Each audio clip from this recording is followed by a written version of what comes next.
Hello，大家好，我是小懒。今天讲这个视频啊，之前在我一个 AI 频道里已经讲过了，但是呢，有一个粉丝留言说这个 AI 这个声音有点奇怪，所以呢，我今天就重新再讲一下。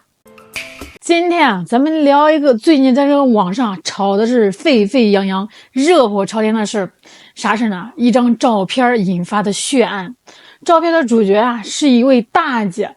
这位大姐可不简单啊，她叫苏芒。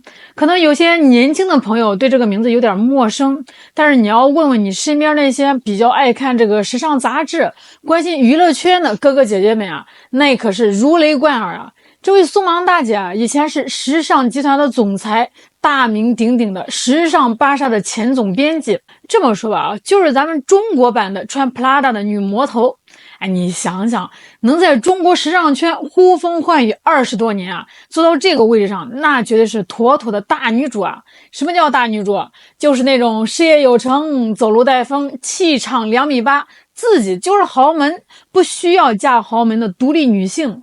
她以前啊，在这个圈子里留下的名言金句啊也不少，什么不能穿秋裤之类的，反正就是个精致体面、站在金字塔尖上的狠角色。一个女性若想获得自由，首先呢要有经济的独立，经济独立了呢，人格就能独立。咱们再说回那张照片啊，这个照片里啊，这位昔日的时尚女魔头一改往日的形象，洗尽铅华，身上系着围裙，在一个看起来像是国外的大厨房里，忙的是热火朝天。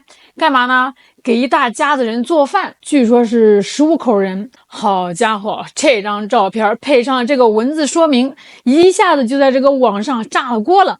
那评论区啊，简直比菜市场还热闹啊！那说啥的都有，有夸的说：“哎，你看人家多厉害呀，上的厅堂，下的厨房，这才是真正的女强人。”但更多的是什么呢？是嘲讽的，是骂的，是觉得辣眼睛的。这就奇怪了，对吧？一个事业成功的女性给家人做顿饭，享受一下家庭生活，这不是很正常、很温馨的一件事吗？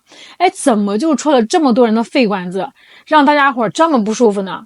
今天啊，咱们就来好好盘一盘这个事儿背后，它到底踩中了咱们当下社会的哪2根高压线？第一根高压线，女人到底该是什么样？咱们先聊第一个，也是最直接的一个矛盾点，关于女性。哎，你发现没有啊？这些年啊，网上关于这个男女关系啊、女性角色的话题啊，那是特别的敏感，稍微有一点风吹草动啊，立马就能吵个3天3夜。那在很多人的印象里啊，苏芒这样的就是大女主的标杆。他们应该是啥样啊？应该是出现在这个高端酒会上，穿着高定礼服，端着香槟，跟各界名流谈笑风生。那再不济啊，他也应该是在这个董事会里啊，对着这个 PPT 指点江山。结果呢，一个浓眉大眼的大女主，革命的领路人，怎么就叛变了呢？怎么就跑去给婆家，还是15口人的婆家当炊事员了呢？这一下啊，可把网上的一些朋友给整不会啊！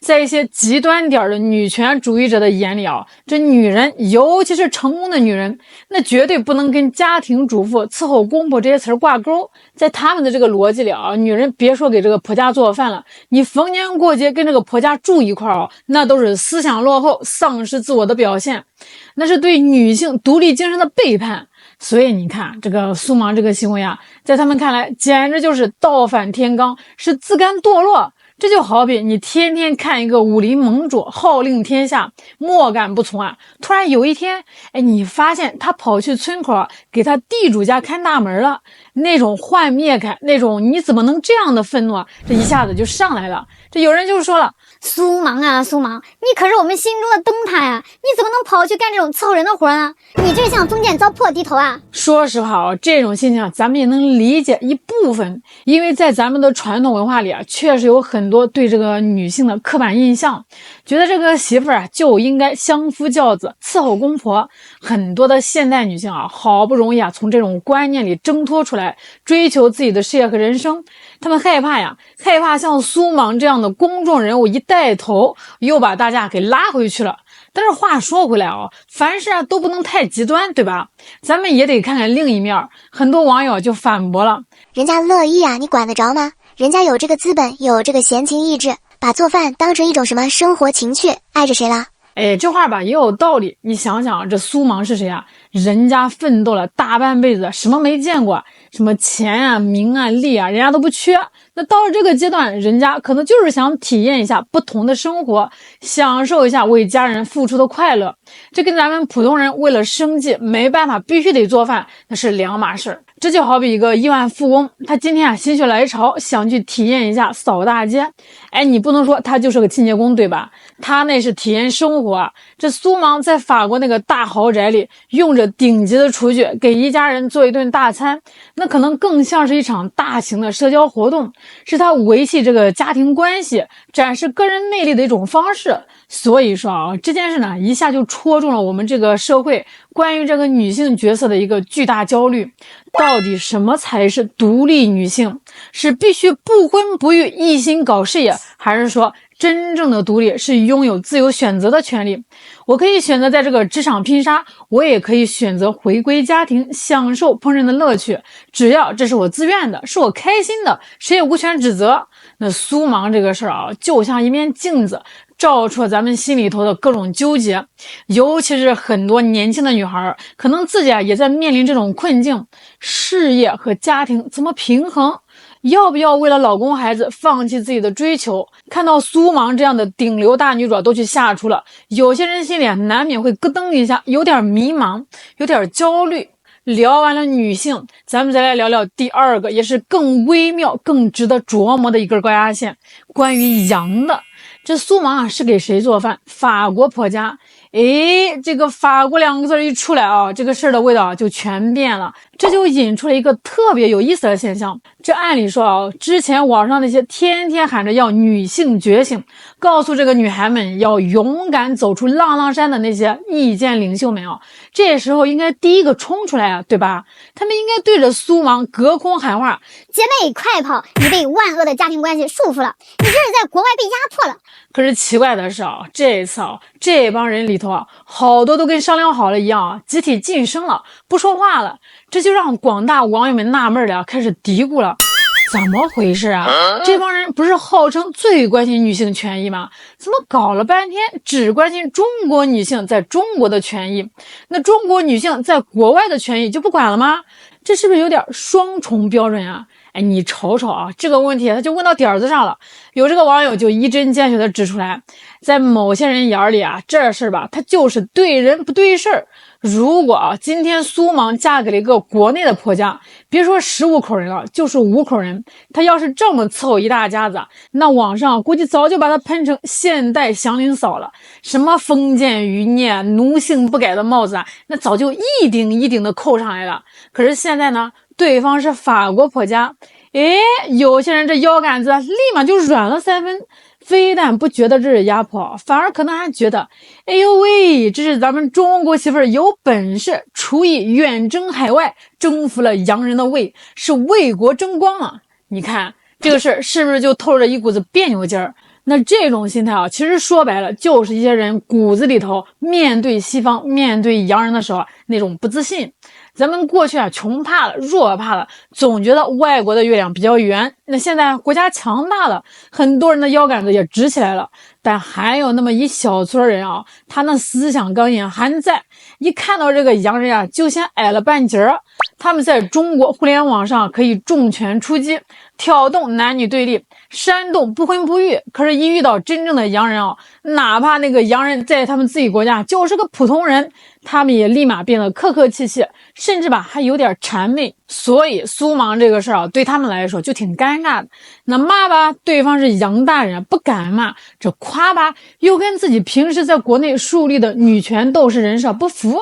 那咋办呢？干脆啊，假装没看见，不说话了。而且吧，这个事儿还打破了另一个咱们很多人脑子里的刻板印象。咱们以前看这个美剧啊，看这个电影，总觉得西方家庭啊，那叫一个六亲不认，孩子一满18岁啊，这个爹妈一脚就给踹出门了，自生自灭去吧。逢年过节啊，也就是这个核心小家庭聚一下，吃个火鸡，各回各家，各找各妈，人情味啊特淡薄。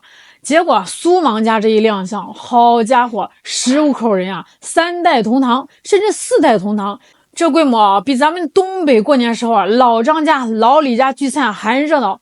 这一下子就把很多人给看懵了。哎，闹了半天，人家法国家庭啊也讲究这个合家团圆啊，也喜欢一大家子人热热闹闹在一起啊。这一下吧，就把很多人心里头啊那个被媒体和这个影视剧杜撰出来的西方都是独立小家庭的这个滤镜啊给打得稀碎。原来啊，咱们觉得人家高级的互不打扰的家庭模式啊，也未必全是真相啊。所以你看，这苏芒简简单单的做了一顿饭，他不光是做饭了，它就像个炸弹，一下子就炸出了咱们现代社会舆论场里两个最拧巴、最纠结的问题。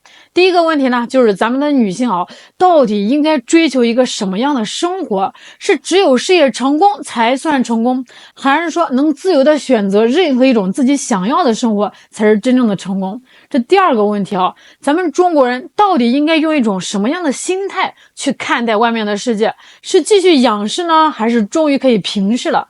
说到底啊，这个苏芒啊，选择什么样的生活，是给这个法国的婆家做饭，还是去这个南极喂企鹅，那都是他自己的自由啊。人家奋斗了一辈子啊，有这个资本和底气去过自己想过的任何一种生活。咱们作为这个看客啊，其实也没有必要上纲上线，非得给他贴上什么堕落了或者是为国争光的标签。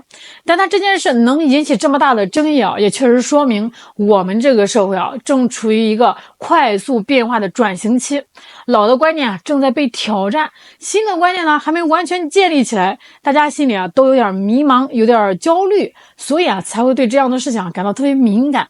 也许当有一天啊，我们看到一个成功的女性，无论是给谁做饭，我们的第一反应不再是她是不是被压迫了，或者她是不是丢了我们大女主的脸，而是能够平心静气的说一句，嘿，看起来还真不错，希望她自己是开心的。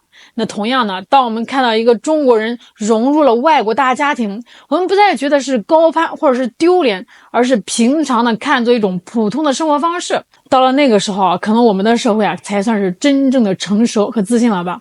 好了，今天就给大家聊到这儿了。关于这个苏芒做饭这个事儿，你是怎么看的呢？欢迎在这个评论区留下你的想法哦，咱们一块儿聊聊。感谢您的收看，我是小懒，我们下期再见。